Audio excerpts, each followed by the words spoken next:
উপরওয়ালা দুনিয়াতে মানুষ পাঠাইছে, আবার প্রত্যেকের তাকদিরে আলাদা আলাদা করে লিখে দিয়েছে। কে বড়লোক হবে, কে গরিব হবে, কে কিভাবে লাইফ লিড করবে, কে কেমন থাকবে, কে কিভাবে মারা যাবে, এক্সেট্রা এক্সেট্রা। কিন্তু এই দুই শ্রেণীর বাইরেও আরও এক শ্রেণীর মানুষ আছে যাদেরকে আমরা বলি ছোট লোক। আবার এই ছোট লোকদের ভেতরে দুইটা প্রকার হয়, যারা গরিব সাথে ছোট লোক, আবার কিছু আছে হঠাৎ করে টাকা হয়েছে জেনুইন ছোট লোক। গরিবদের নিয়ে না আমার কোনো সমস্যা নাই, কোনো কমপ্লেনও নাই, বরঞ্চ আমি প্রতি ওয়াক্ত নামাজে আল্লাহর কাছে গরিবদের জন্য আলাদা করে দোয়া চাই, যেন আল্লাহ ওদেরকে আর্থিকভাবে সচ্ছল করে ভালো রাখে। কিন্তু আমার সমস্যা মেইনলি হচ্ছে ছোট লোক নিয়ে। আমি ছোট লোক দেখতে পারি না, একদমই দেখতে পারি না। আচ্ছা, এই দুই টাইপের ছোট লোক আবার চিনবেন কি করে, চলেন এইটা একটু ডিসক্রাইব করি। প্রথম যেটা ছোট লোক, গরিব প্লাস ছোট লোক, ওরা সাধারণত কারো ভালো দেখতে পারে না, কারো ভালো থাকা দেখতে পারে না। কেউ ভালো খাচ্ছে, কেউ ভালো পড়তেছে, ওটা ওরা কোনোভাবেই হজম করতে পারে না।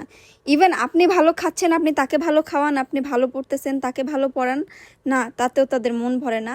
আপনি যে ভালো আছেন, আপনি যে ভালো খাচ্ছেন, এটা তারা কোনোভাবেই নিতে পারে না। আর এই ছোট লোকের অভ্যাস থেকে ওরা জীবনেও বের হইতে পারে না। এবার দ্বিতীয় টাইপের ছোট লোকটা চিনবেন কিভাবে? ধরেন ওরা মোটামুটি একটা লাইফ লিড করতো, খেয়ে পড়ে হয়তো ভালো ছিল, কিন্তু উপরওয়ালা ওদের তাকদিরে লিখে দিছিল ওরা একটু আর্থিকভাবে সচ্ছল হবে বা ভালো হবে, অথবা সামহাও ওদের কিছু টাকা পয়সা হয়েছে। তখন ওদের চেহারাই চেঞ্জ হয়ে যায়, তখন ওদের কথাবার্তার ধরন, চালচলন সব কিছু চেঞ্জ হয়ে যায়।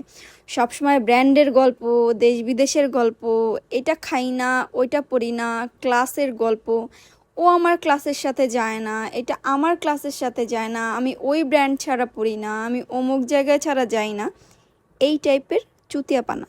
ইভেন একটা কথা আমি সবসময় বলি, টাকা দিয়ে কোনো দিন ক্লাস কেনা যায় না। ক্লাস আর টাকা দুইটা দুই জিনিস।